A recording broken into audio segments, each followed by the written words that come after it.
today's devotion is called We Win, and we are on day 125 and on May 5th if you're following along on the calendar.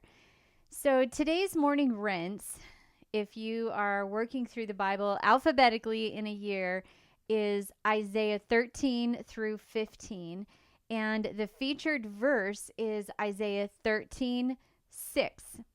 It says, "Wail, for the day of the Lord is near. It will come as destruction from the Almighty." So, as you probably can tell, Isaiah is another one of those somewhat difficult books to read because Isaiah is another prophet.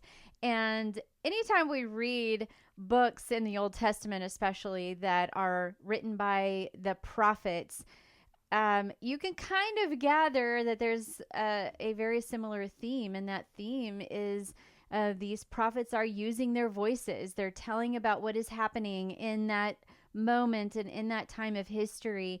And oftentimes they are prophesying or giving words to the people of Israel.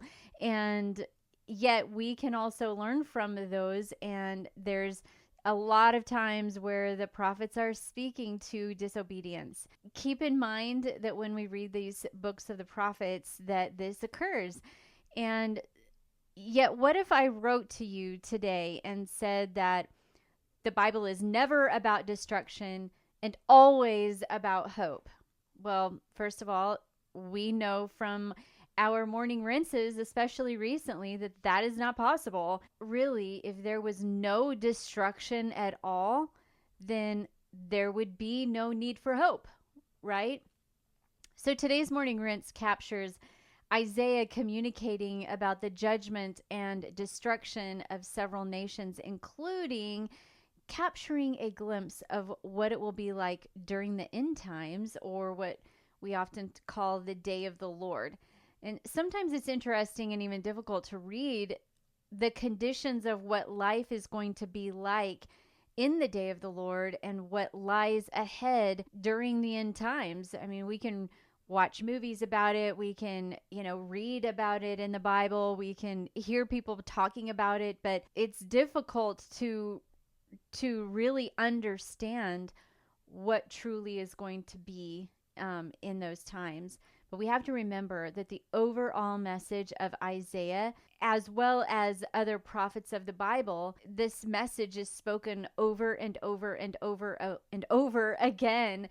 And while these prophets are talking to the Israelites and, really trying to get them to obey the voice of God and to live out, the law and to obey, his voice, this message of hope is continually also a repetitive theme, and that message to rely on God and not man.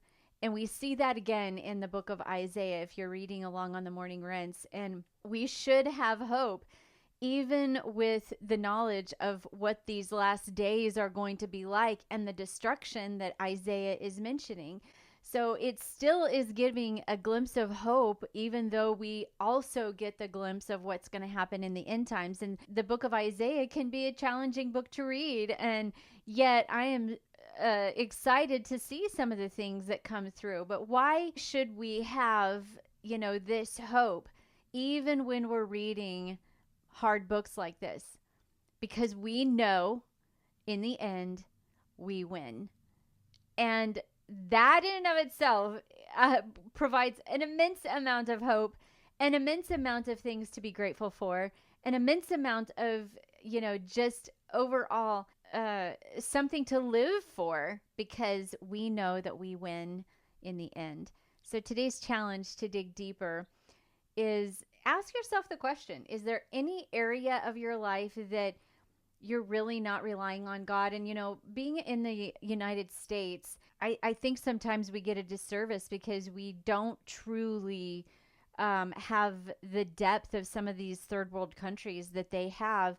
Yes, we can say that we rely on God, but I think that if they came over to the United States, they would be like, wait a second, you guys don't truly rely on God like we have to. And I'm not saying that we don't have to rely on God. It's just going over to third world countries or other places where they have to literally rely on God every single day for their food or their protection, especially in the midst of war. Oftentimes, self reflecting on that can be a little deeper, and self-reflecting on, what do we rely on God, and is there anything that we are taking for granted here in the United States?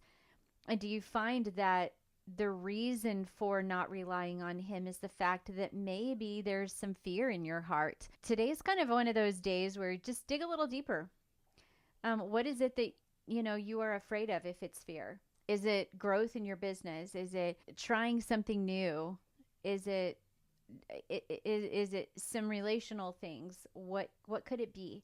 And ask God to help you rid yourself of all that fear, and instead stand with this hope that we have in Christ, knowing that we win.